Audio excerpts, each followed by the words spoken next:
Las Herederas ya tiene fecha de estreno en nuestro país. Va a ser el próximo 5 de abril en todos los cines de nuestra capital y nuevamente se eleva la voz o clamando una ley de cine. Las principales actrices esperan que las salas se llenen.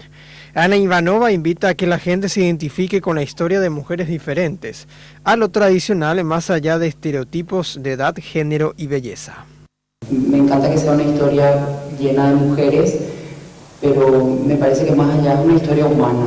Es cierto, tiene una connotación política y social absolutamente visible en metáforas en la película, pero yo creo que también tiene una connotación existencial. Margarita Irún invitó a ver las metáforas de las escenas que reflejan el amor. Nos cohesionamos tan fuertemente con la energía que fluía de director a actriz, de actrices a director, de staff, de técnicos con los actores, en fin. La energía fluía con una luz de amor. Y eso es lo que se va a ver. La ganadora del Oso de Plata, Ana Brun, sostiene que el guión le pareció fuerte en un principio por la historia controversial para el Paraguay. Pero todos los recuerdos que removió esta película y que me volvieron a hacer sufrir, yo creo que valió la pena.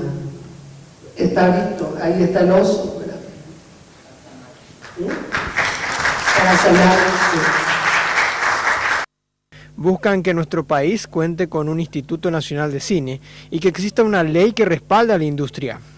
En la Cámara de Diputados tiene que ser corregida, debe dejar de ser una dirección del Ministerio de Cultura y tiene que ser un instituto, ¿verdad?, público, autárquico, que pueda administrar sus fondos, que pueda recibir donaciones exteriores, que tenga esa agilidad de una empresa privada, pero con la lógica pública de preservar los recursos. Ese es un tema capital que no se puede dejar de lado.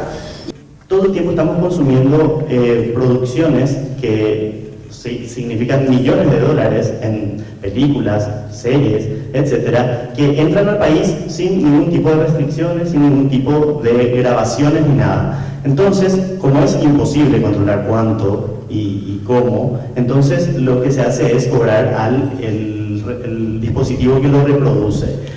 Un impuesto que no superará al 2% del valor de la importación de estos equipos de reproducción o de capacitaciones técnicas en los servicios de SNPP, por ejemplo, que haya acceso a la formación y capacitación de profesionales y técnicos del sector audiovisual, por un lado. Después, en el desarrollo de proyectos, que haya clínicas de coproducción, que haya laboratorios para guionistas y para el desarrollo de proyectos. Las Herederas tuvo un presupuesto aproximado de $700.000 con fondos nacionales del FONDEC, Cultura, el Cabildo y organizaciones internacionales. Desde el 5 de abril la película podrá verse en todas las salas del país. Silvia, necesito hablar contigo.